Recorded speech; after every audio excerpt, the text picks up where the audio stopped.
7 मई को बारामती से होने वाले चुनाव पर सबकी निगाहें टिकी हैं। ननंद और भाभी के बीच का ये भी मुकाबला है बारामती में, जहां सुनेत्रा पवार एक तरफ हैं तो दूसरी तरफ है सुप्रिया सुले, शरद पवार की बेटी। आज नामांकन दोनों दाखिल करने वाली हैं। सुबह सुनेत्रा पवार ने अपने पति के साथ मंदिर में दर्शन किए।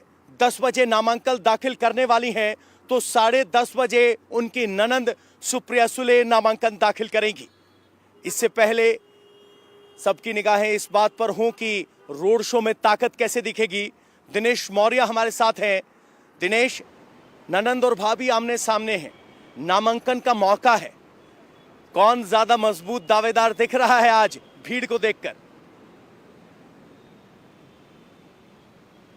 देखिए, आज कांटे की टक्कर जो है नजर आ रही है। दोनों की तरफ से कोशिश हो रही है कि वो अपनी ताकत जो है वो दिखा सके, क्योंकि ज़मीन पर देखा जाए तो अजीत पवार ने पिछले 10 वर्षों में काफ़ी ज़्यादा काम किया है बारामती में। वहीं दूसरी तरफ शरद पवार, चूंकि जानते हैं कि अजीत पवार का स्ट्रेंथ क्या है, इसीलिए वो इस समय जो है इमोशनल कार्ड खेल रहे हैं, भावनात्मक राजनीति कर रहे हैं, ताकि ज़्यादा से ज़्यादा जो बारामती के मतदाता जो परंपरा से उन्हें मतदान करता है वो उनके हाथ से निकले नहीं। और यही वजह है कि कांटे की टक्कर यहाँ पर नज़र आ रही है। ज़मीन पर दोनों ही जो उम्मीदवार है वो घर घर जाकर प्रचार कर रहे हैं। हर किसी से कह रहे हैं कि अब तक जो है आपने हमारा साथ दिया है, इस बार भी साथ देना है। तो इस तरह की अपील की जा रही है शरद पवार की तरफ से, ठीक उसी तरह से अजीत पवार की तरफ से भी। अजीत पवार का साथ देने के लिए आज पुणे में जो है भारतीय जनता पार्टी के जो सबसे बड़े नेता है महाराष्ट्र में देवेंद्र फडणवीस, वो पहुंचे हुए हैं।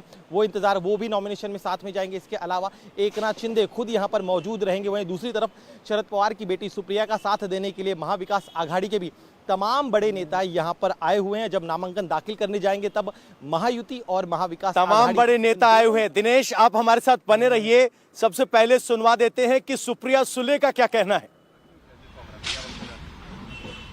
माझे एकच या सगळ्याला उत्तर आहे, रामकृष्ण हरी वाजवा तुतारी। असं म्हटलं की 10 वर्ष झाली निधी कोणत्याही प्रकारचा बारामतीमध्ये आला नाही आपल्या खासदारांनी, त्यामुळे आता आमच्या विचारांचा जो खासदार कॅन्डिडेट निवडून द्या आता यापुढे। कदाचित त्यांनी माझा कार्य अहवाल मराठीतला जो आहे तो वाचला नसावा। मी आजच माझा कार्य अहवाल त्यांना पाठवून देईन आणि माझा विश्वास आहे की माझा कार्य अहवाल त्यांना वाचायला थोडासा जरी त्यांनी वेळ काढला आणि सगळा वाचला तर उद्या सकाळी मेरिटवर ते मलाच मतदान करतील। जी दिनेश, मराठी की बाइट सुनवा दी हमने। सुप्रिया सुले क्या कह रही हैं और हर कोई जानना चाहता है कि ननंद और भाभी एक दूसरे पर आरोप नहीं लगा रही हैं, पारिवारिक माहौल बना हुआ है, फिर वोटर को क्या कहकर रिझाया जा रहा है?